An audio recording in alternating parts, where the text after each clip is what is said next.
Hi and welcome to Bank Straw.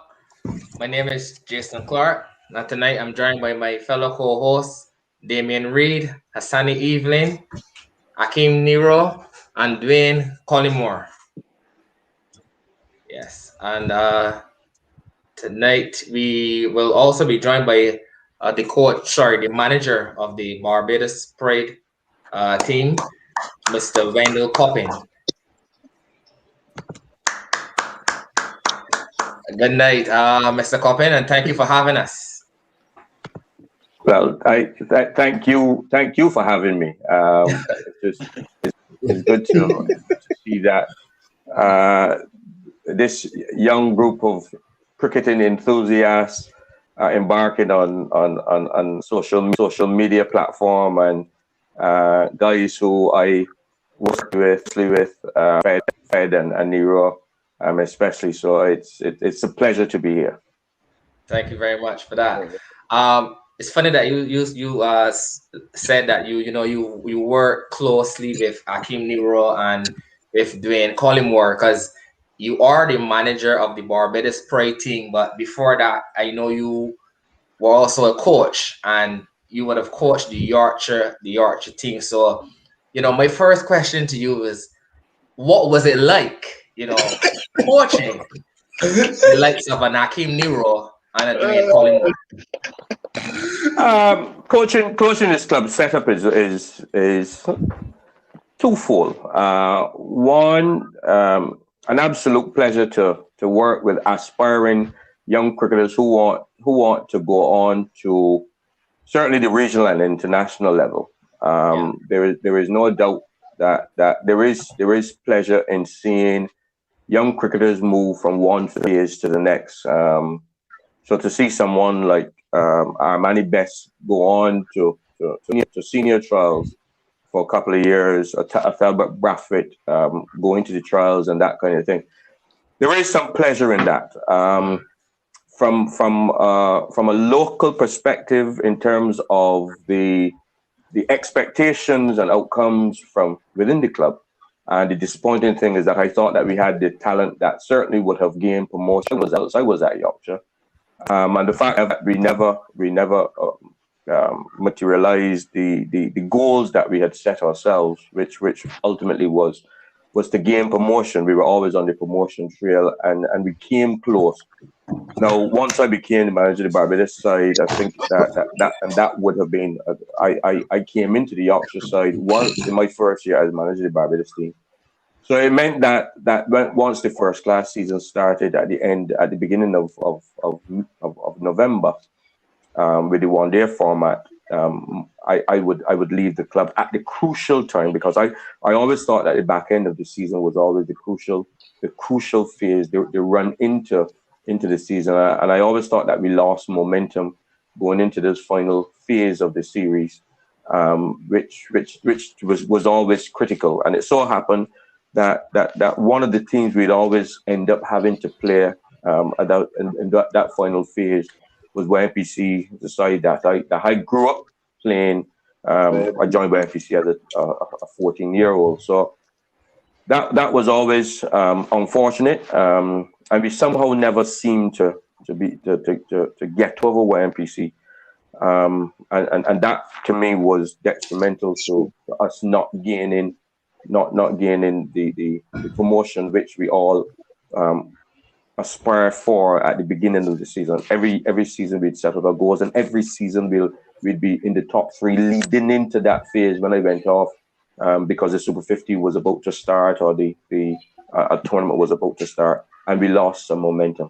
And inevitably we'd end up finishing third or fourth or second, narrowly missing out on promotion. Okay. Interesting.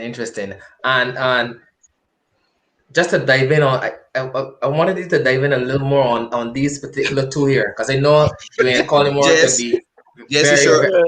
I feel know what you want to ask. I know Dwayne Collymore could be very, opinionated. That is the word I would use.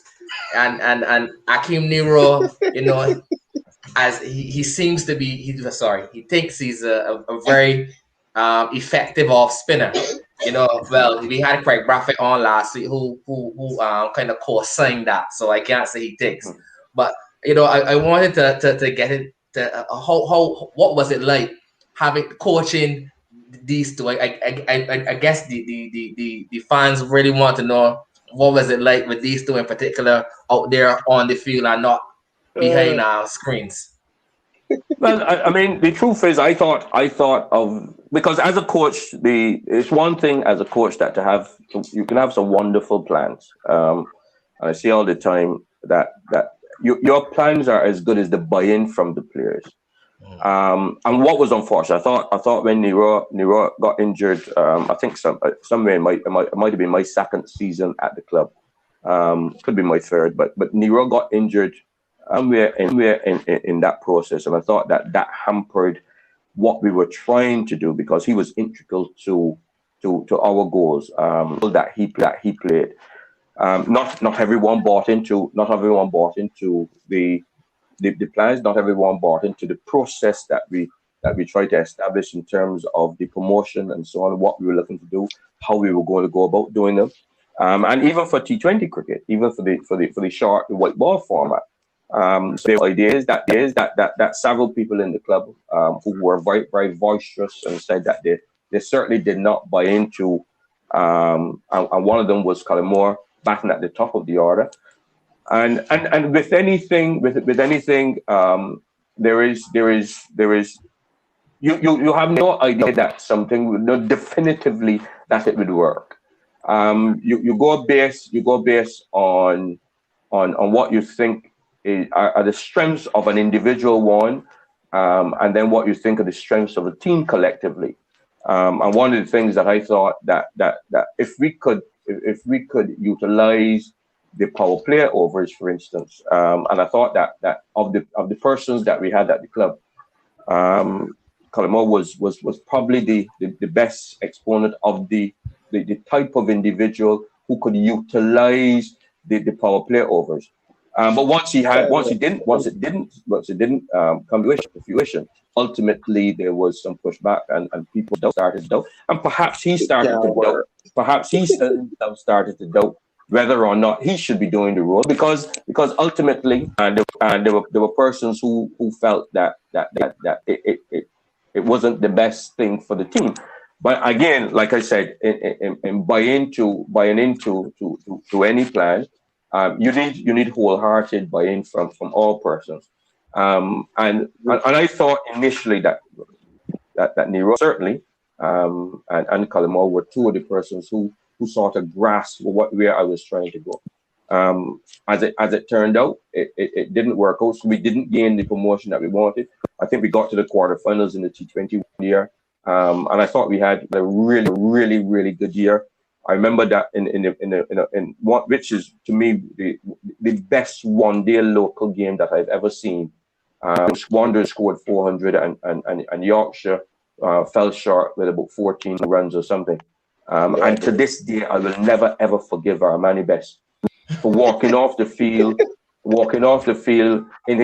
90s when Yorkshire was within grasp of winning the gap, chasing down 400. Which would have been monumental. But Armani, with a bit of cramp, and as I said to him, the only reason that I would have come off the field was in a coffin. But as it was, Armani Best being Armani Best thought that the best thing to do was to, no pun intended, was to come off the field, rehydrate and go back on. And he went back on. He did score 100. But goal, which was Yorkshire winning the game, never came to fruition. And to this day, that is still one of my biggest disappointments, as a coach and one as the coach of Yorkshire. Yorkshire's team. Interesting. Hassan, I see you talking, but your mic is. Jason, they said a coach job is to not shield the truth. That was beautiful, Coppin. I was tearing in my eyes, man. Tearing in my eyes. I just want to know, how good is this Nero spin bowling that he claimed to be? We want truth. You could peel back the layers. The fans gonna understand. Cause only so far one ball, about three in the best in when we're talking, when we're talking about spin ball, you're talking about effect. Not whether we're going to judge Nero on whether or not he was effective. For me, he gets a 8 out of 10. If I'm going to judge him on the ability to turn the cricket ball, because they're two different things. It is being effective doing the job that you're required to do, and or the job that persons expect you to do. People think that Nero, because that he comes from a short distance, that he is going to turn the ball. I never expected him to turn the ball. If one turns, it is fantastic. And invariably, what would happen after that one that turns, wickets would tumble because everybody's expecting the ball to turn, and Fed will be smiling behind the stumps.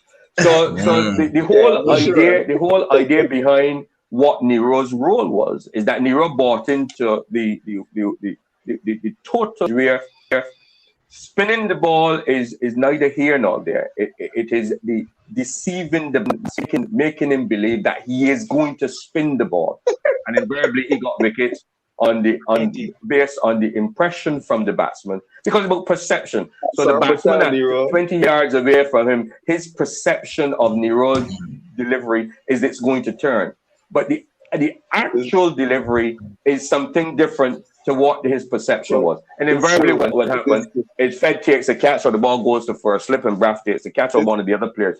And so his effectiveness, I have to give him 8.5 out of 10. Without a shadow. Mr. Coppin, to be honest, how you explain everything just now, I could totally agree with that, and I would give Nero his papers for that. But you rated it an 8 out of 10 for effectiveness, but can you just repeat what you rated him when it came to actual turning of the ball? I didn't get that number. I don't judge bowlers on whether they can turn the ball, if they can bowl fast. The outcome is the most important. Mr. Coppin, you are doing extremely well at covering up for Nero and doing I beg to differ. As a coach, what I'm looking for as a coach is whether or not the person's effective. I ask the player to do it, and irrespective of how that person goes about doing the job, the process in which the person used to get the job is of little significance to me. What I'm looking for is end result. And therefore, I have to give Nero 8.5 out of 10. Now, if you're asking me to judge the amount of times the ball turned, that's a different story. All right. Well, we want that judgment. If he's going to get the ball to turn, now I only want him to turn the ball once a month, of which he did.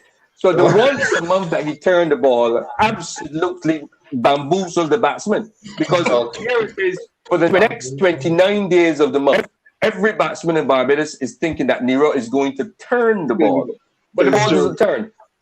So therefore, I judge him based on effectiveness and not necessarily the amount of turn. Okay. I can understand that. Very well said. Nero, I just was diplomatic, just boy. That was diplomatic, boy. I gave you your papers, Nero. Mr. Coppin saved you, Nero. Your effectiveness, I can definitely agree. I got one little question though. So, Mr. Coppin, you used to play cricket growing up, right? True, yeah? Good. If you were facing Nero, what would have been your mindset?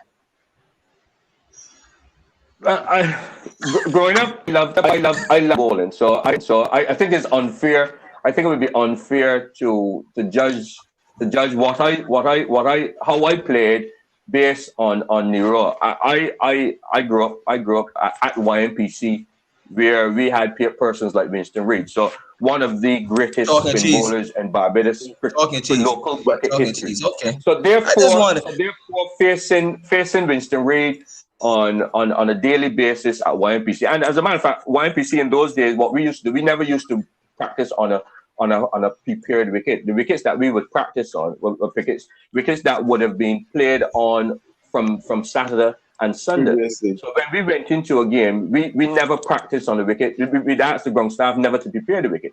So the wicket was the old wicket from Saturday and Sunday. And the then wicket would then be prepared again on Thursday, ready for Saturday. So the likelihood is that balls were going to spin, and we at YPC and the whole ethos of most YPC batsmen was to hit the ball out into reactor hall, as it was called then. So ours to hit the ball as far into the Yams house as we can, now called the geriatric hospital. So we had plenty of practice. Now back in Nero, again, what I would have been looking to do is to hit the ball. If we are at Yorkshire, I don't know. I don't know what is the closest district, St Matthew's School or St Matthew's Church or something like that. But whether or not that I would have succeeded would have been how often that I would have succeeded would have been another thing. But that would have been my intention. Okay. I remember first time we camp against Coppin. That was You actually relegate BCL. We usually relegate a couple of clubs, BCL, MTW, you know. But I remember this game, Shines was playing for me, Ryan Lane. And we coming down the order. And we already chirp because we know, you know, we walk up, JC Mark come and start the ball. You walk back the ball, call a Paul. Yeah. Jesse Man started the ball on the resort saying the brother. Your man started hitting Shanks on the resort saying to and what happened to is the man actually picking Shanks. Picking Shanks from the hand. So when Shanks straight a faster ball or go, man walking it brother and talking to it. No, Shanks no boy. Yeah, that was serious boy. So I can imagine, man. I can imagine back in his time playing for NPC. But I can change the topic now though from local cricket corporate to more regional cricket. You know the 50 over tournament just recently concluded. Yep. Barbados finished, we'll say last, so to speak, in the tournament. What was as fans on the outside looking in, you know, we can criticize, we can critique, we can say this boy should do this boy, but what was the collective mindset? What was the collective target of the Barbados team at that time in the tournament? Because you had Jason coming back, who he was playing with a free mind. You know, Roston, you had Brooks. These guys who initially turned on the Bangladesh tour to the detriment of them. But what was the atmosphere in the camp going into the tournament? Let me share that because this would have been the first, and I'm glad that we've come round to this, and I expected that ultimately, once the manager by this team gets on a platform that questions will be asked about this team.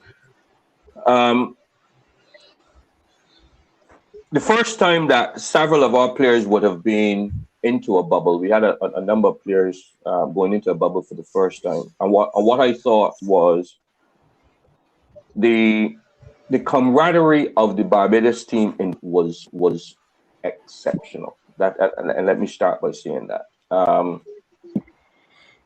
For the first 8 days, for the first 6 days, there was little to no movement outside of persons' rooms. The only persons that was allowed to move around would have been the manager initially, because I would have to collect breakfast, lunch, all their meals, breakfast, lunch, and dinner, and knock on their door, give them their room, and then I leave. And then the physio, she would go around to take the temperatures on a daily basis twice a day. So those were the only 2 persons that were allowed to move around, so to speak, for the first 6 days. And then after that, there was a little limited congregation and so on. Persons could interact with each other, but there was and the house that we stayed in an apartment complex which is used normally for medical students at the university, the medical facility in Antigua. But obviously because of COVID, a lot of the students were away, so we stayed in that accommodation. And the accommodation was such that it lent itself to persons having to cook for each other, persons having to, because you couldn't interact with anyone else but your teammates. So within the team, in certainly in my 6 years now as manager of the Barbados team, I have not come across a Barbados team that have lived in a cohesive environment as this one did. But in terms of the cricket, there were a number, and this is my opinion, there were a number of decisions that were made, which, when collectively, caused the results not to be the ones that we wanted. I didn't think that the fact that we changed the head coach so soon prior to departing, the week before we left, the coaching staff was named, and Dexter Toppin became the head coach, and Corey Culmer was the assistant coach. Having not worked with the team the 6 months leading into the tournament, I thought that played a part. Jason, not knowing, a number of the players would have made their debut for Barbados in the last 6 years, since Jason has last played a one-day game. The last time Jason would have played the one-day tournament for Barbados was 2016-17. And since that period, a number of the players would have made their regional debuts. And I don't think that Jason knew their game well enough. And as a result of that, Jason not knowing the players and their game and their roles that they would normally play, the coaching staff not understanding, in my opinion, the tournament, because when you look at the regional tournament, any score over, it's very rare a score over 270 is chased down 268. But when you look at it, we scored 300 and that was chased down. We scored 260 that was chased down. We didn't get to. We fell short. We got to 250 and we didn't get to the 270 and so on against Trinidad. So I don't think the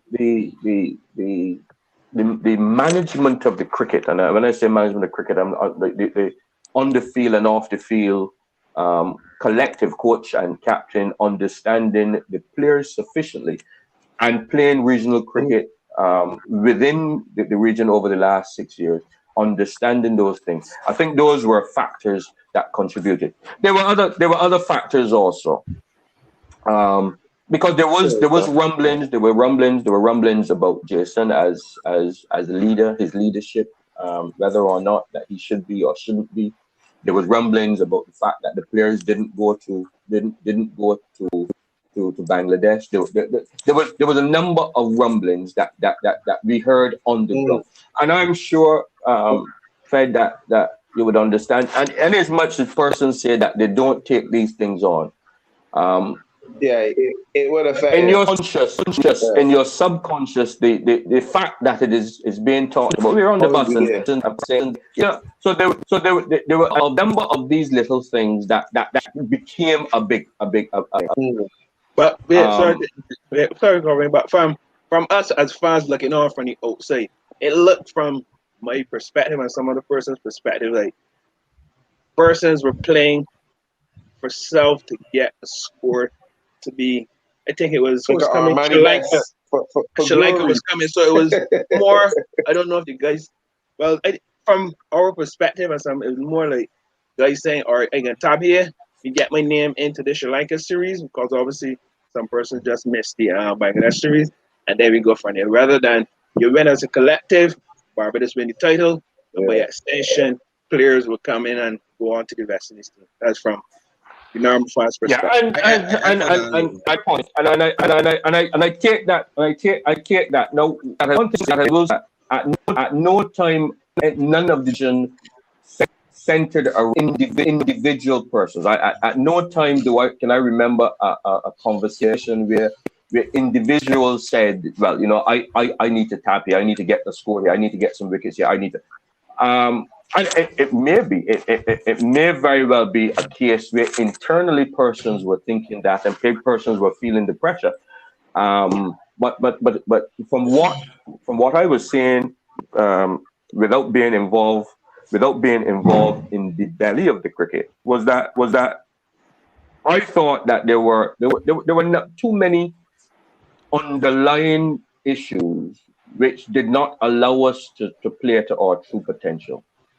I thought that Jason could have handled things slightly different on the field. I thought that as a team, that there were a number of things that we could have done different. Our review sessions could have looked at where we are going wrong, what it is that we need to do to correct. How can we put things right? What are we doing right? How can we improve on those things?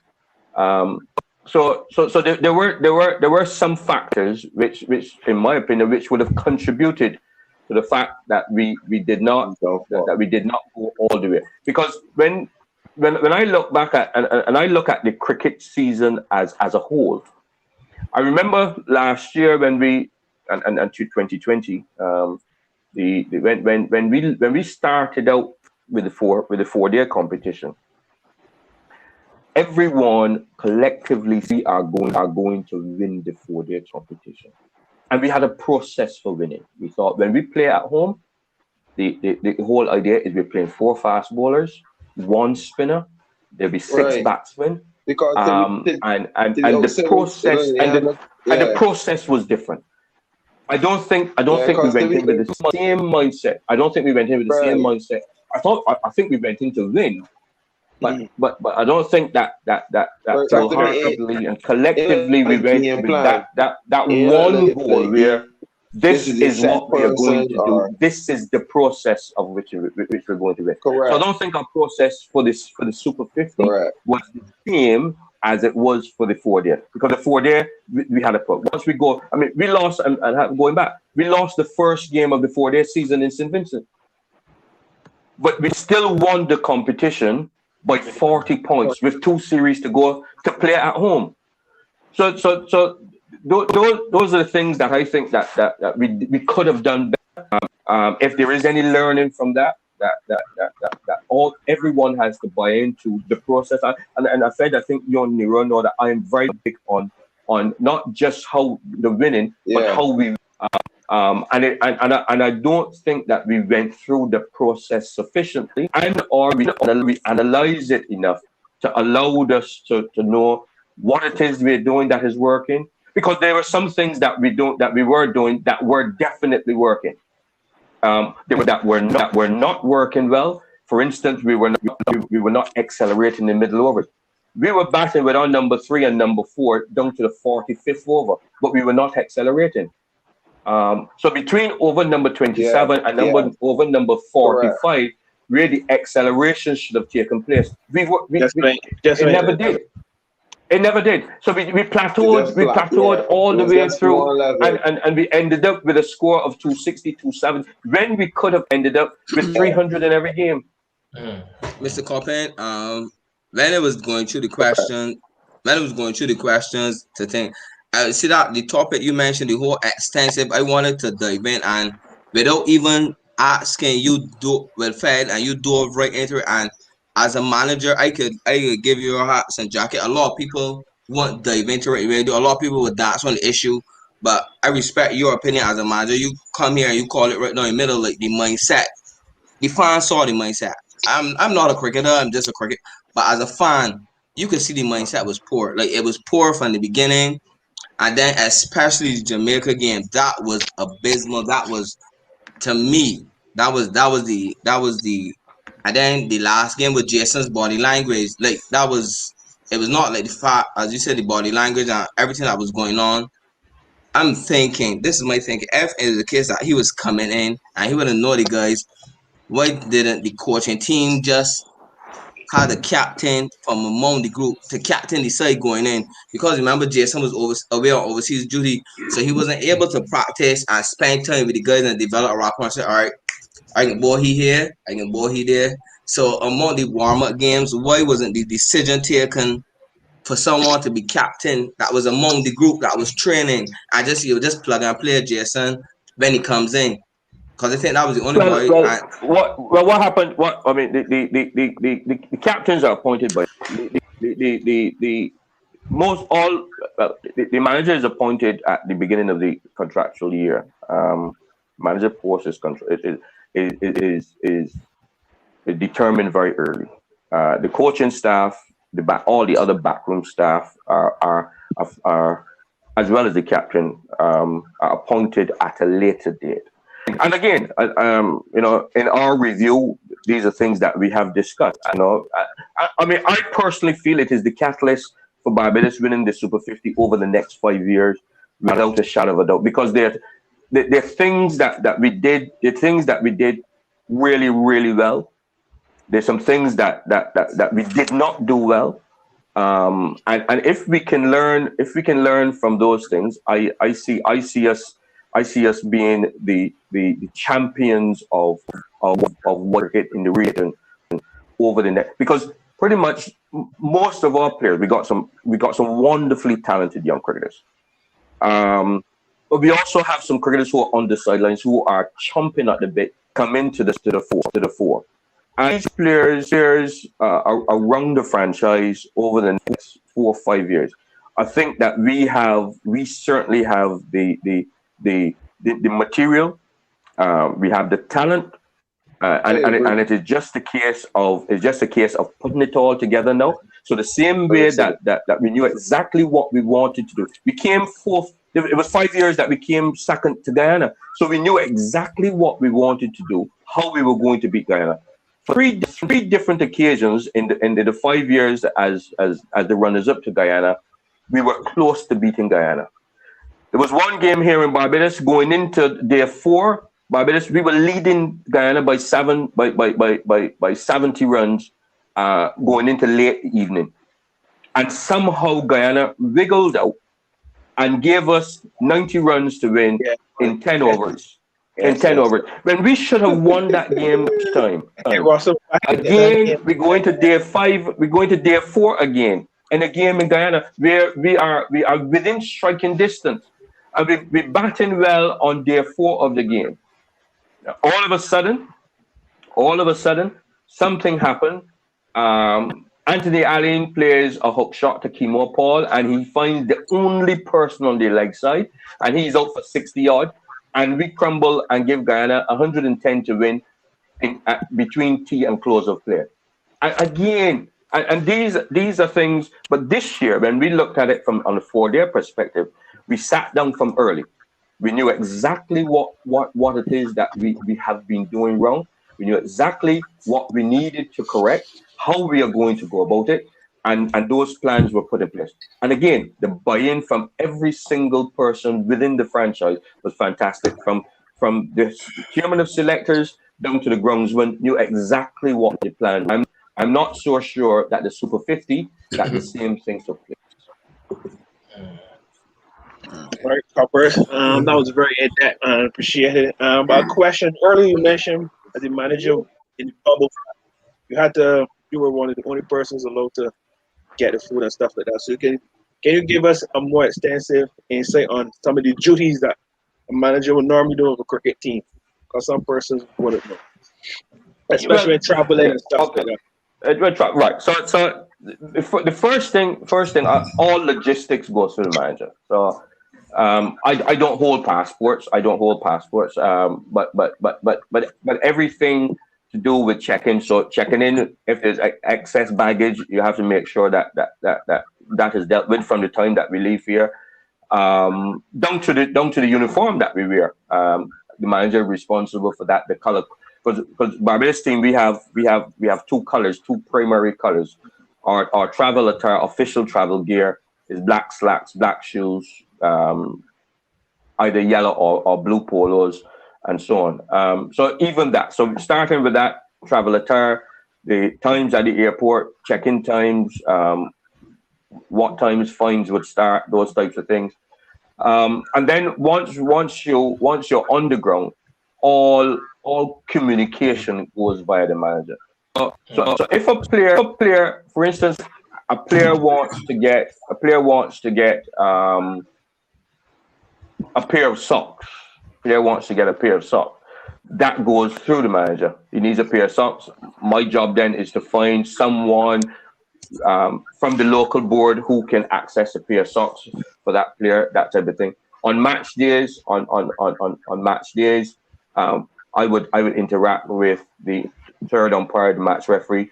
I hand over the team. I hand over the team sheets to the match referees and so on. And then all communication. So the dressing room is managed by the manager. The coach manages the cricket, but the manager manages the dressing room. Now, in the COVID environment, it meant that on a given night, what would happen? So we arrive in Antigua on a Sunday, which is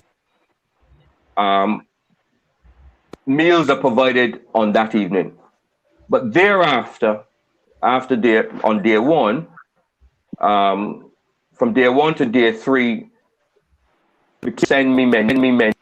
I would then send those out to the players and staff. They send them back to me. I then send them off to the caterers. What persons want. I collect the food from the caterers. I deliver them to the players. Laundry. If there's anything within one of the apartment buildings that the players are housed in, the players will contact me. I contact the management staff. The coach wants to leave to get to practice 7 o'clock. Let's say a bit more realistic. Let's say 10 o'clock, and we try Kensington Oval to St. Catharines.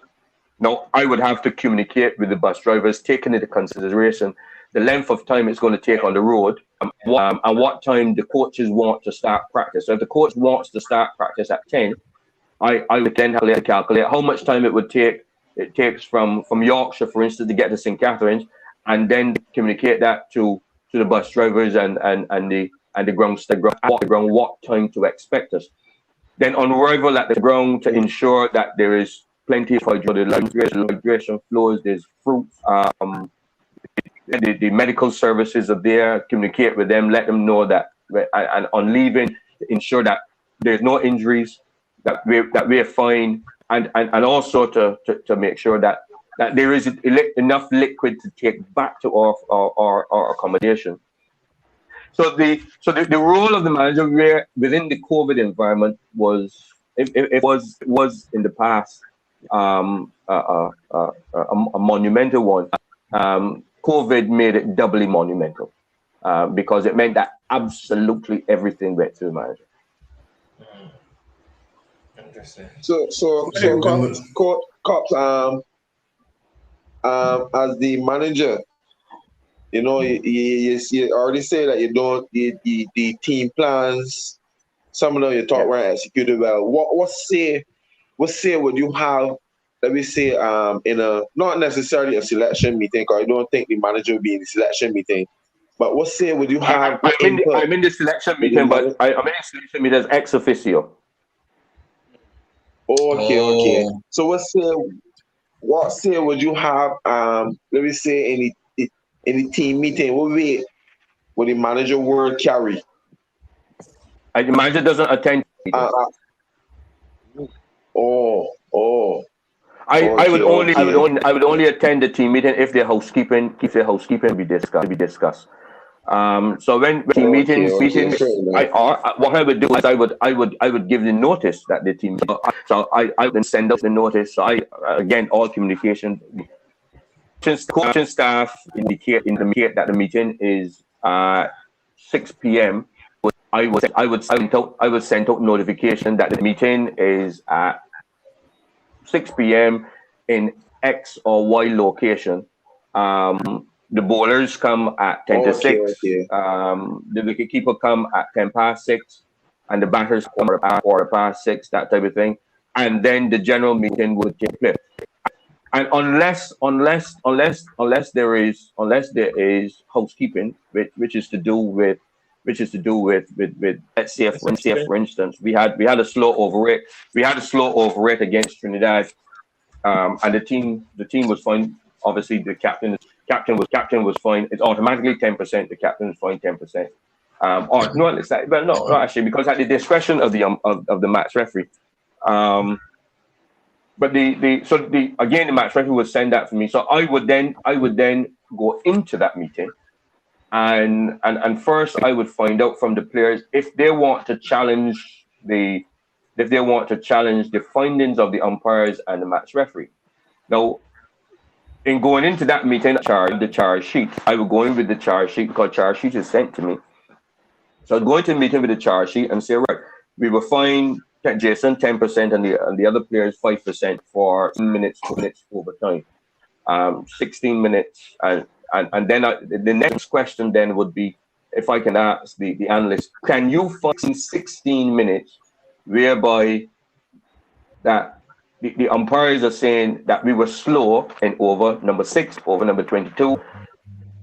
Now, mine in that case is to go to number 6, to go to over number 6. Now, if there are any issues in over number 6 which could have caused, so let's say for instance the ball was hit into the outfield, and it took 6 minutes. It took 6 minutes for them to get back the ball. So I would then use that as evidence that the 6 minutes that is claimed by the umpires was unfairly charged to the team. But other than that, really and truly, the manager plays a very, very, very small role in terms of cricketing decision making. As a matter of fact, managers are not really part of the decision making at any time. That's interesting. I always wondered what's some of the roles of the manager of a cricket team. So that's interesting to hear. I think Reed has something to add. Reed, you have something, Reed? No, yeah. Good night first of all, Mr. Coppin. Yeah, good night.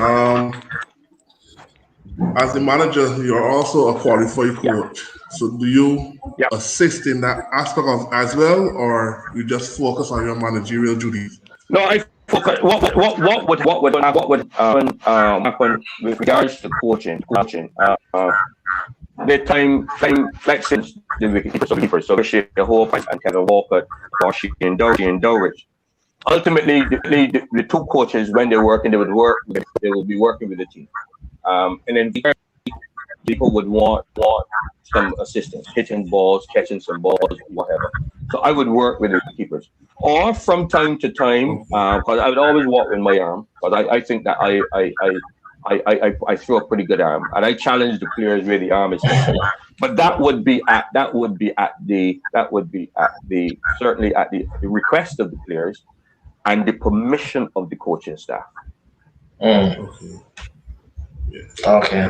Mr. Question. In my opinion, I believe you are the in your managerial role, you are the link between the players and the coach. The players probably have a more rapport with you than the coach, especially in the grand scheme of things with the coach changed last minute. For me, I believe that you should be a part of the team meetings because you're a part of the team. For me, it would seem like isolation. If you want, build a team vibe, everybody in the team meeting. Because it's not everything the coach might see. You, the manager, might see saying that we ain't see. Everybody perfect, and the more eyes you have, you present a united front. You have that family, but that family atmosphere that everybody feel included. That's just me. Even if you have the physio. But understood. But and again, I mean, this is just general practice these days. Even at the international level, managers play a very, very, very little role in terms of the cricketing decision making. And I understand what we normally have where we talk about the whole team philosophy. We have what we call a captain's evening, and this was conceptualized by Jonathan Carter. We have a captain's hour where every single person must be present and must spend 1 hour in the captain's hour, and that is where players and staff if I have a disagreement with Fed, that is where that I can vent with Fed without any recourse. There is no restriction of what persons would say and or do in such meetings. Ultimately, people don't fight. But what when Jonathan conceptualizes, what he thought again was that this gave each player the opportunity, if he wanted to vent, or a staff member, it gave them the opportunity to do so without being judged as being obnoxious or out of order. And what it turned out to do is that it brought every single person together. So there were times at that captain's bonding meeting where somebody would say to John, "Man, Bishop, man, you fall asleep on the field. Bishop, man, you gotta stop falling asleep." No, again, because it is said there, the likelihood is that is not going to be taken on in the next session, in the next game. It is not held against the person. Or somebody might say to the physio, "Man, you're run out to the field quick enough." You had somebody out on the field who was signaling for you for 10 minutes, and you didn't run out onto the field again, because that is where that captains allows persons to speak openly and freely. And a lot of cricket, there's a lot of discussion that captains do. And I have to give Jonathan Carter massive kudos for starting that. I think it's something that has carried on. Craig carried on with it. Again, it was picked up and it continued. So, Mr. Coppin, after the Jamaica game, it was the captain's day, not the hour, because I sure everybody has to say after that Jamaica game. Everybody, that can't be an hour. That can't be an hour. That Jamaica game, no way. That probably was a day. Nero, you were saying something earlier, but I think your mic was off. No, I was just asking if it was productive, because sometimes people say they won't hold it against you, but then the next day, the next week. But you said it's working, so I guess it works. No, it definitely is working. It definitely working. I mean, I'll give you an example. During the first season, during the first class season in particular, Shamar Holder on her had they each other. Ultimately, they wasn't two fast bowlers, and one wanted some more wickets, and one wanted to bowl from one end, and the next one wanted to bowl from the next end.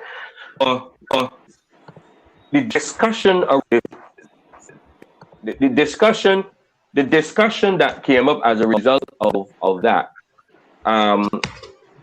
there was mutual understanding where, well, if you start from the south, but the ball starts to in swing, Hardin was happy to switch. And if Hardin started from the south and the ball started to outswing, so that discussion led to that. As a result, the two of them were challenging each other then on the field, and it worked for each other. Those types of discussions came out of that, and those type of actions came out of the same captain's job. Interesting. Very interesting. All right, before we let you go, just one final thing. Just tell us about the experience as the ICC developmental coach for the Americas. That was in highlight of my certainly highlight of my career, highlight of my. It wouldn't be highlight of playing, obviously, but that was a highlight of me as an administrator. Being able to work for the ICC, being able to sit and decision making meetings. Being due, but it was in Canada, it was in Brazil or wherever. But also to look at an area where you're really to build the capacity of that to me was absolutely wonderful time, and being part of that and having an opportunity to work in that environment was superb. Very, yeah, and congratulations on that, Mr. Coppin. I'm glad that you expressed feelings of gratitude, and like I said, I hope you do well in that post. Really wish you all the best in that. Yeah, definitely. In that post. And any more questions? Only For Mr. Coppin? The normal one. Okay, yes, Nero. Sorry, go ahead. Hey, no more questions for you guys, right? Nah, we good. No, we good. Right. Thanks for any guys. For coming on the show. Thanks very much, Mr. Coppin, for coming. And last one question: who would you like to see on bench start? But before you go, you gotta set us up with the person. Give me a good one. From a cricketing perspective, I think somebody, a journeyman. I would like to see somebody like a Miguel come in. I like to see somebody like a Miguel come in. The fact that somebody who was invested in his cricket, then joined the Culpat, became player, came back into the region. They didn't make the Super 50 side when perhaps he probably could have, and gone back on the county circuit as an overseas player. I think somebody like I think the audience from somebody like Miguel Cummins, coming from humble beginnings, coming through the work program, make at the regional level, and then going on to the national level. I think somebody like Cummins will be from a management perspective, to see somebody like a Henry Wallace from a selector, especially with in this time where selection is at the forefront of every West Indian cricketer's mind. I think some understanding of how selectors go about selecting teams, what for and players and that everything. So Henry Wallace or Miguel Cummins would be two. I'd have no problem with trying to contact one of them and hopefully persuading them to join the program. I think the program is fantastic. I really enjoyed what was it, half an hour, 20 minutes?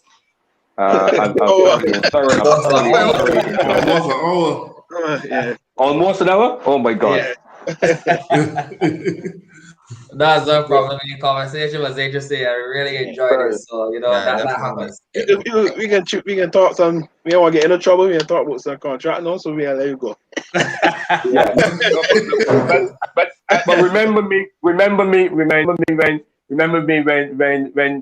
this program get as big as my good friend Robbie at Arsenal Fan TV, and there's a little berry to be had.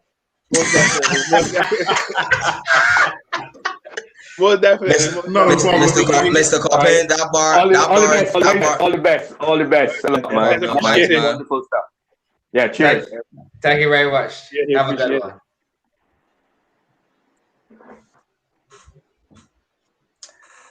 We just had a good conversation there, guys, with Mr. Coppin.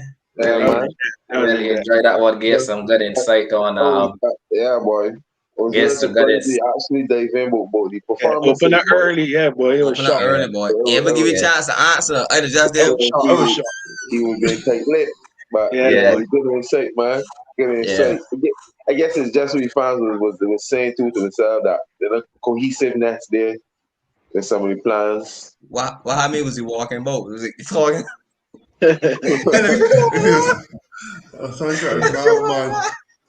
Yeah. Fellas, we've been on for nearly an hour, but I would really like to get in some of the talk about the contracts. There we go. Quickly, bring it. Quickly before we go. There we go. The WICB announced the contracts for the 2021 to 2022 cricketing season, and just to call up the contracts. Jason Holder, he was one who he was the only person who got a contract through all three formats. For the red ball, we had Craig Braffett, Jermaine Blackwood, and Kuma Bonner. Raheem Cornwall, Joshua De Silva, Shannon Gabriel, Kyle Mears, and Bangladesh Kemal team. Rowe. Basically Bangladesh team. And with the white ball, we had Kieran Pollard, Fabian Allen, Darren Bravo, Shea Hope, Akil Hussein, Evan Lewis, Azari Joseph, Nicholas Puran, and Hayden Walsh. Those guys were the ones who I got some contacts with 2 names on there though. Those were the ones who got for the white ball, and the ones who did not receive any contract. We had Shamar Brooks, Shane Dorrich, Russell Chase as well. Yeah, who did not receive any contract. So I think most of the conversation that has been had recently were more so geared towards Shamar Brooks, Russell Chase, and Shane Dorrich not receiving any contracts. But I want to get the guys' general idea of how they feel about the contracts in general. And Nero, I got to start with you here. I ain't too sure, man. The grading system. The man thing, Nero. You're too sure what? Yeah, you know. I know that it was implemented. It was implemented a couple of years now, but I look at it from all directions. The fact that one player, we only got one player that have a format contract, so that speaks to the team, etc. That one player qualifies. But that might not be team, you know. That might be directionally board. But my thing is that it's only he that. Secondly, they said the performances was from a year ago, April to April, and then you can add some support from the previous year. Yeah, like some of these players, like I'm a fan of Hayden, but for the last year, Hayden didn't really. Like he did correct. Fabian Annie, I don't know how you feel about Fabian Annie. Azari Joseph. So it's like I don't know, and then I know some of the guys gonna touch the point that it was held that you don't think it was held against them who didn't go on the tour. I think it's punishment. I want to know what is the standard, because I think it was Jimmy Adams. I see a quote or something about the minimum standard. Everyone knows I will let him know what is the minimum standard. Because I think sources say Kyle and Stammy Bonner and Kyle probably want to developmental contract and stuff like that, but I don't know. Judging from what I see, get downgrade. I don't know, man. I don't know. I ain't sure about it. Judging from what I see on TV now is like they're saying that is based on your performances, right? As you say. But I mean, apart from the team that went Bangladesh or whatever the case is, you already had a lot of cricket in the past year to judge people to say the perform or the ain't perform. So to me, yes, you had some of the players from Bangladesh that yes, you will reward. You had Kalmir, that's a brilliant exception. That's a talent there. You can't not get Kalmir the contract. Had Bonner, who did exceptionally well also. Craig as a new captain. So them 3 names there, I thought fair. But then you got guys like but apart from Roach and Gabriel, but then you got Blackwood. What were you really telling me? But if you go on the stats, that's the problem now. Because you're going on basic stats, Blackwood top scoring probably about 2 of the series. And he was in the team of the year, which the boy really played. The ICC team of the year, that's true. Figures. That's true. You're right, Nero. But Nero, a lot of people play cricket. Well, enough cricket, but the runs for his position, he scored the most runs in the year, so it's justifiably so. Yeah, when you're watching the cricket, you know how they run. I tell me about it like test. You're watching it, we see it. That's the problem. So when you get the analytics involved too much, it's being. To me, I see they ain't got though. Well, fine, because if you're being fair and you're being honest, don't miss a lot of cricket for the year. Yeah, he did. To not got Brooks. I mean, yes, we can say it was his own downfall. One tour, one tour. Apart from this one tour that he missed, Brooks performed in every tour the West Indies took him on. Not New Zealand. So to me, they perform in New Zealand. Name 5 people that perform in New Zealand. True. So to me, it is like I don't understand. I mean, to me, it's like you saying you're punishing people, you don't hold it against them, but it's like your mother tell you, all right, yeah, you could go outside. But when you go outside, you know you're supposed to be outside. When you come back and say, all right, Legs or put on that game. Don't play this, don't do that. You understand? Correct. She can punish you in a different. So to me, it's like if the board punish some of the players differently. And then when they look at the white ball, reward. You tell me about white, but reward. You reward Darren Bravo. You reward here the walls. Look, like he never bowled a leg break in our 50 over against maybe player for Pollard. Pollard he looked like JS. He lost. So when you tell me about performances for the year, Horan struggled. Horan has struggled. So it's like it's still for me. They're saying that it's a good position for the board to be in, and they got a vast pool of players. This will be it. But to me, your rewards are not justified. Your morning word ain't either word ain't adding up. Simple as that. That piece there, fellas. You see the part with the head and Walsh.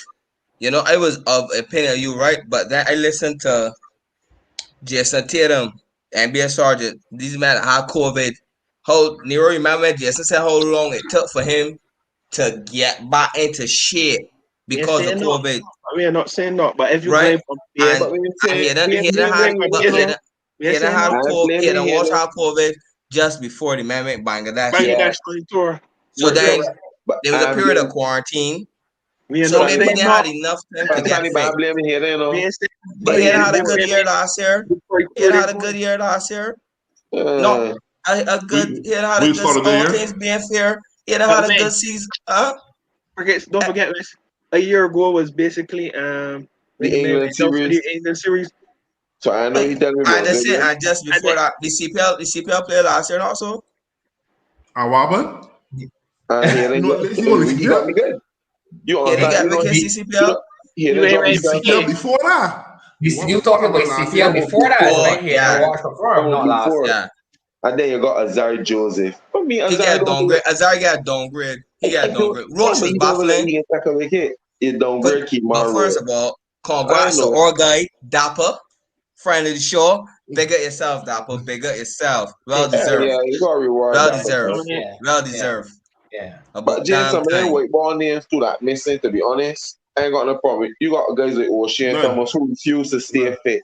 You want treadmill. You got Rodman Powell who don't score runs. But he ain't got none. Yeah. He got a draw. You talking about the white ball thing that ain't get contract. You got Cottrell again. Like these is so for me. Armbrist. Like to me, white ball. Then guys kind of drop themselves. You understand? Yeah. But I still questioning who you give your white ball contract to. If you can choose players or whatever the case is. Because I mean I don't mind Hatman not again because to be honest, I think Hatman put West Indies cricket on the back burner for the last year. But he has talent in the IPL. You can see this man. You tell yourself. I see the man. That one was a little shocking to me, to be honest. But just you think mad about I just be a franchise player. So it's the thing with these small players, you know. I think that they say, all right, and get $500,000, $1 million in franchises. I look like hosting up a lot of pussy like Chris. We hit some boy pay here. He might have bought him other night and pound him so hard. You see, man hit the ball. Gasping. That's why they win it. That's why they win game. When my part is going to help them in, but yeah. I want to hear really stick on the contract. Man. Yeah. Man, basically, when I sum up everything, to be honest, I can't disagree with Nan that he mentioned here. The white ball man that ain't make it, then as when I said drop themselves. I didn't get down, bro. No car park. John come back, what? I can't. You know what I mean? Like, what you boy? But I think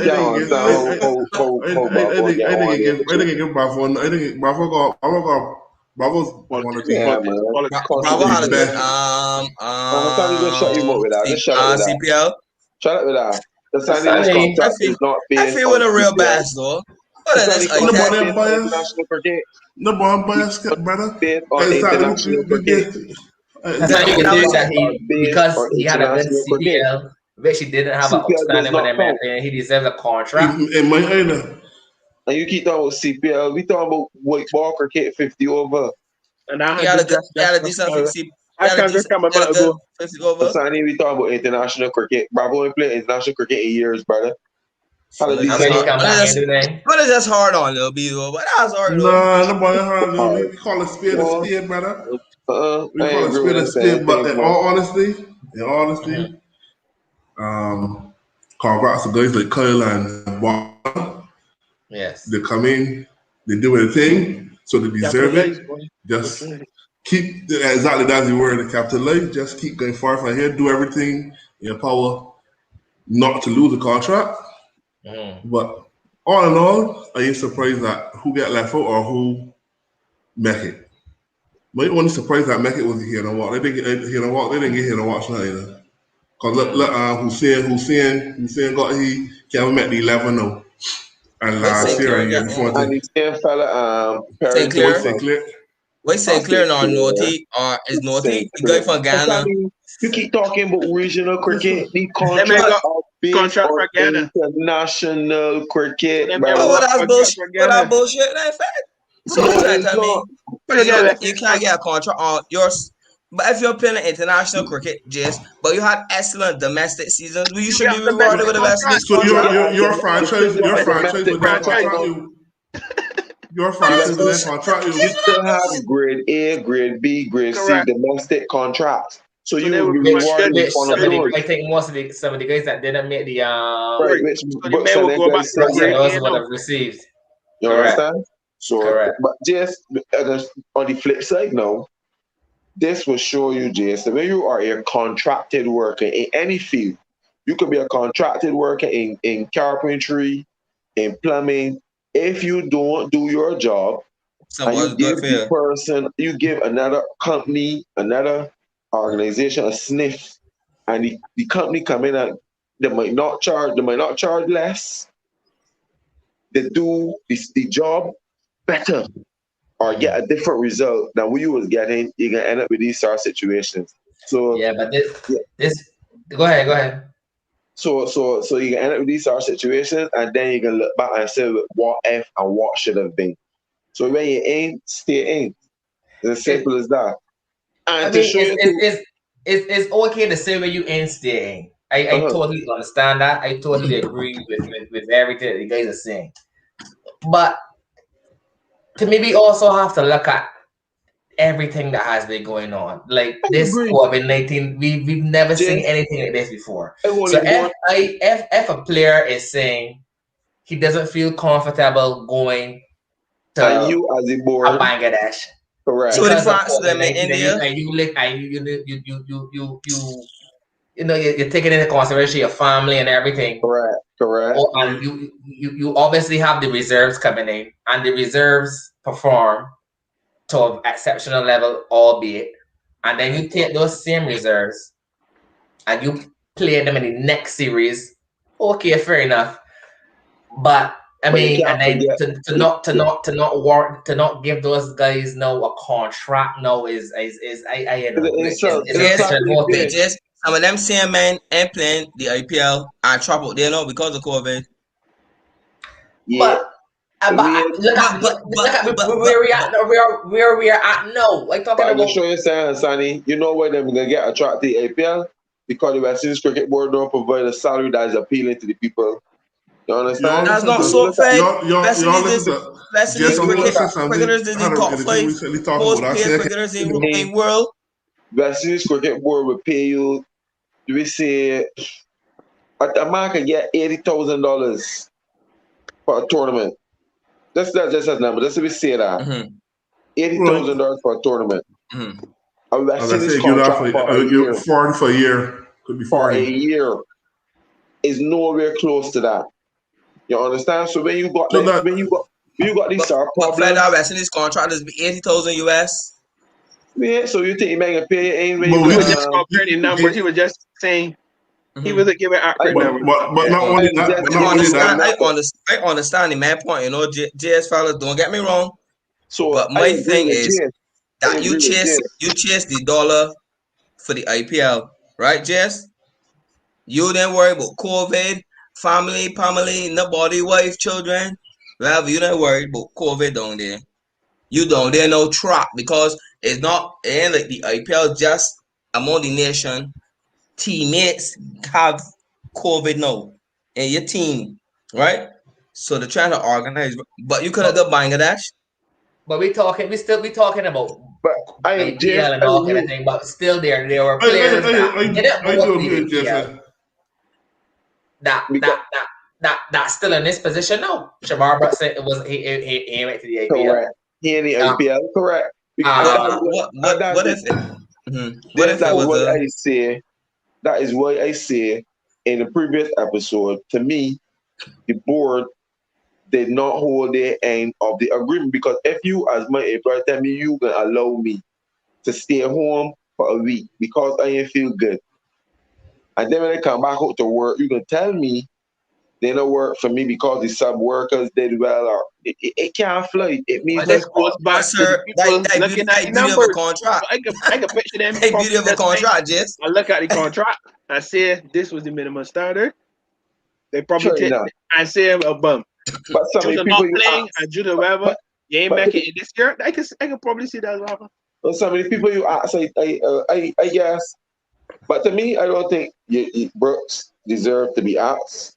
What about Roston? I know about Roston. I think it's Roston. I mean, if you're gonna take away the all format contract, fine. Yeah, at least get a test one. From all to none. You gotta retain Roston with some farmer contract. You can't go a man from all contracts in 1 year and then the next year, boom, done. Absolutely. This man and then you expect these people now to turn down. You expect the West Indies players to turn down a contract from an IPL team who to come and commit to you, who God bless tomorrow I could get up. And you tell yourself, you see me, man, I got a little youngster there in Barbados, we can get here a run.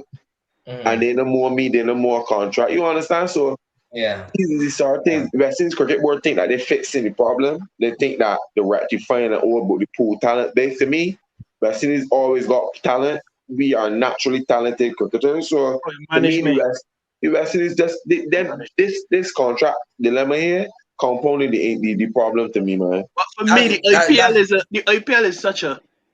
and these franchises is a gift, boss. Like you can pay these men say $100,000 US a year. You could create a window for these players to go and earn and come back. Like that's all. Correct. From the player standpoint, I don't believe these players should be going and playing 6 or 7 leagues. Correct. That's overdoing it. But the window for the IPL does already be there. Cool. But you have the CPL. The CPL will already have this window. And then cool, you got to slot into Pakistan, Sri Lanka, Big Bash, and everybody live life. But need to be on the board, man. You can't just get on board. What was said to that is right. I understand that, but you know what I always believe the IPL is. What I always believe, what the IPL will always win, and what I believe India cricket is winning. And just for me, it's for Indian upcoming stars to test themselves against the best, the best in world cricket. But for the CPL, we just bring in the has-beens, he never was. Different level. Or the money once again. Right, like, Jay? You agree? Say money again. You bring in a man like Glenn Phillips. That is Glenn Phillips. Some man that either retire. You remember when they made to bring Jack Callis down here? I can't put man out retire. That's another thing too. The West Indies Cricket Board need to look at this CPL thing because to me that's a joke. There is no way that you do not have a domestic T20 tournament as a regional organization and you're just pushing a franchise tournament. It's madness because even they said IPL, these guys has got a domestic T20 tournament. Correct. So to me, it's like we sell our cricket. We sell our cricket and thinking that we are doing so well with the CPL. The CPL be garbage, brother.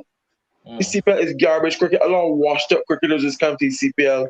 There is no lucrative or current players that you can say hot will come to the CPL. Has-beens, has-beens, never was, and man. They come for 3 weeks. I think man come, and left. So to me, as Nero said, the West Indies Cricket Board need to look at creating a window as simple as it is for your players to play the IPL. All other countries is do it, JS. All other England is allow their players to go and get any auction in the IPL, good for millions. You understand? All sorts, apart from Pakistan, who's got. You understand who got problems, but these guys, all other teams that create a window. It's time enough now that we start hearing, oh, am I going to choose the IPL over West Indies? Structure your cricket that there is no cricket in that period of time, or even if there's cricket, you will give your players, well, you got till X amount of time in the IPL, and then we got a game coming up to the end of the IPL or before. You understand? It's too much. You're offering the money. Wait, will never happen. Want me to look? Check and peek the calendar, fellas. Let me study the calendar of the year, right? Every CPL want to move a month. January and February is the Big Bash, right? December, January, the Big Bash, right? December, January. March, April is IPL, right? After that, it'll be the Pakistan League, right? You don't have to create a window. The IPL is the biggest. The IPL is the mold of the T20 cricket. All international cricketers aim to play in the IPL. Your CPL is number 2. Your CPL is supposed to be your number 2 league, as Nero said, as the West Indies, as your it is. You understand? So for me, them is the 2 leagues that the rest is gonna be French leagues. You understand? Or if I see we ain't got a tour here, I going up there now. You understand? You got me for X amount of games. You understand? It can't be that all the time you are in conflict with the players all the time. And then you can bring contracts and insult people by telling them, okay, I give you permission to stay home because of it, and we will not hold it against you. And then a couple months later, the same players, they can't make the squad of your home they can't get a contract. They can't get a contract. It's an insult. Right. That's why the most of England cricket is playing, man. If England doing a tour, the straight schedule around, man. What season? If they can play home or away. Just play home or away. Home. The cricket ain't coming down.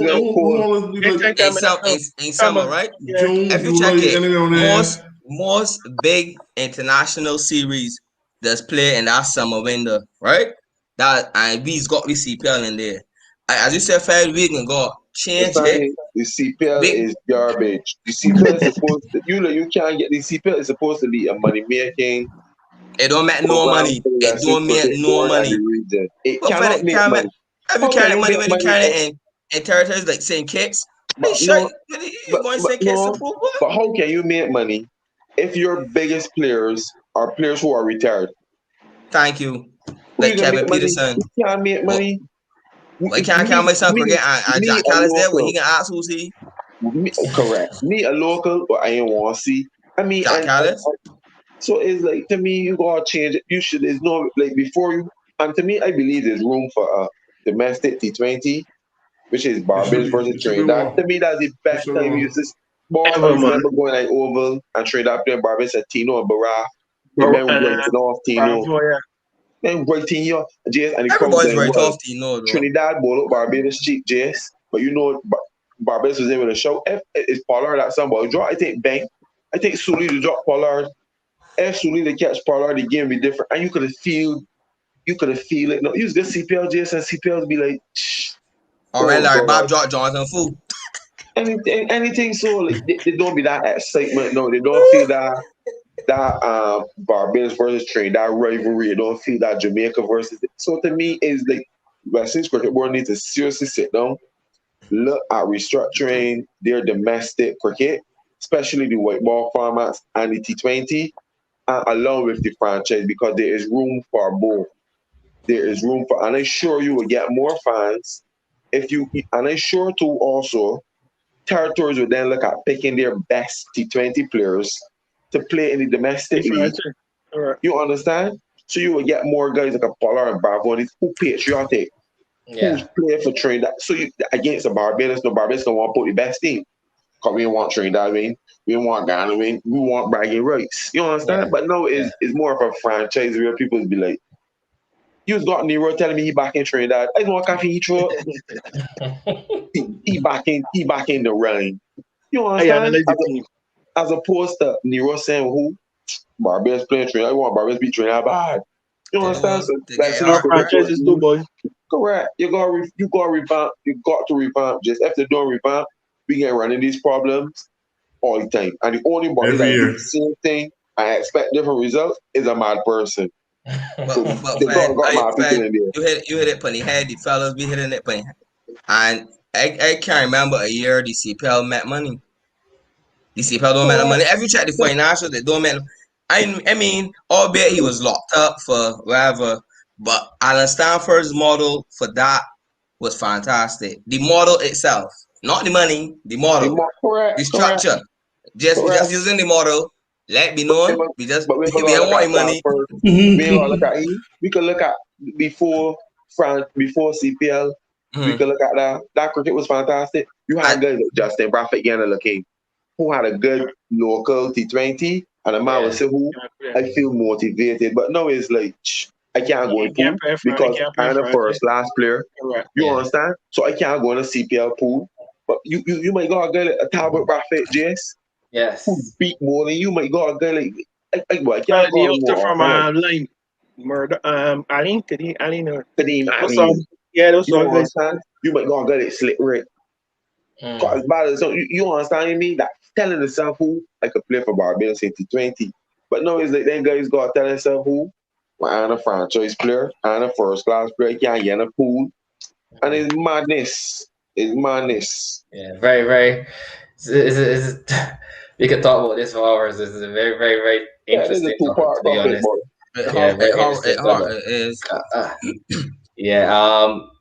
Any closing remarks from the guys? What Bravo guys think hits?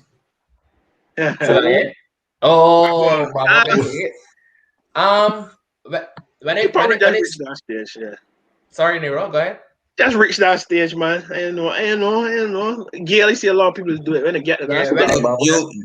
When I saw it initially, I was shocked, to be honest. And I thought I was wondering if it was some sort of bad blood or friction between Bravo and Trinidad. But after reading it, reading his statement, I should say, it was to me it was good to see. I got one new challenge, man. I agree with the move, and Trinidad obviously is a powerhouse in cricket. And if Bravo isn't there, you're gonna have 1,000 other experienced guys there that can pass on your knowledge. But whereas if you look at a place like a St. Kitts, you definitely will not have that much experience and guys that could pass on the knowledge to young and upcoming players. So I thought it was a pretty good move, to be honest. I thought Jamaica in shambles, big man.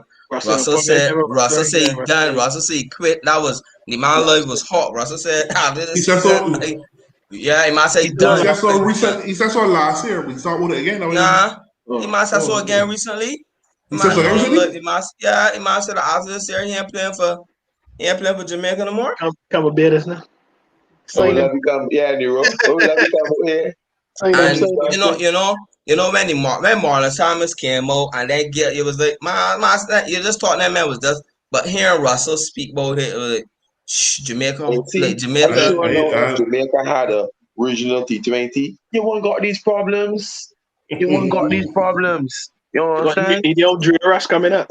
Correct. You got another boy that coming through and my feel gotta get people like me on the boards. They gotta a public affairs or a saying committee that we can air reviews to these people are saying. Appoint a nonsense committees where they want, man. 51-40 next year. You're recycling the same thing all the time, man. 51-49. Yeah, that make it want we though. We got standard and we can stick to be standard. Them may want that. They want kumbaya people. We ain't kumbaya here. We ain't kumbaya people here. But just before you go, I just want to say to a lot of people that in the streets, everything you walk, yeah, you're doing the podcast. I just want to thank the fans. I want to thank everybody who see it on IG, who see it on Facebook. You understand? Keep supporting. You understand? We appreciate it. We like to hear the feedback. I be very, sometimes be shocked. Sometimes it be a lot of people that you don't even think will watch. The thing with my current, they're gonna change it soon. The thing with my current, they're gonna change it soon. Alright, if anybody from Abez, anybody that works at Abez that log on, Nero is looking for some curtains. So if anybody that works at Abez, I'm gonna plug for Abez, Eddie, just tell him that Nero needs to sponsor some curtains and be good. Probably tell me my just know, but I got my move. That's all I can say about James. You see this topic? We gotta bring this back. Yes. And, added to what the guys just said, we recently just passed 100 subscribers on YouTube. So once again, just echoing what the guys would have said earlier, we just want to, thank you very much for supporting. As Faye would have said, we've received some, good feedback. And like I said, we just want to continue to thank each and every one of you for logging on every week. And like I said, don't forget to like, comment, and share and subscribe. On don't close that, James. Before I say everyone, they got 2 cricketers currently at large that in the they got program going already preparing for the World Cup, the under 19 World Cup. So I thought I can big them up. Perryman, Hakeem Perryman, and my guy, oh God, who the see my name now? I can't remember his name. Oh God. Jeez, man. Tell you how one job. I can't remember. You can't and Johan. Johan is the one shout out them guys. They're preparing this apparently it's supposed to be the best tournament in Antigua, and then the West Indies will select the team from there. So I just want to big up them guys and tell them I wish them all the best. Yes. You forget another big congrats to Big Seamer himself. But we can't overlook that. Yeah, we can't overlook that, fellas, man. Come on, man. Brilliant. Eight wickets for how many? 60 runs, man. A tank for any match, man. Yes, 10 wickets in the match. Man, like a left-hander, Jay. They see man who can't run if they don't. Man, get horn, yeah, left-hander, Jay. Oh, yeah. Roach, congrats to Roach. He really, when I saw the highlights, boy, he really bowled well. I get well soon with the back. Yeah. Yes. So once again, thanks everyone, and have a good night.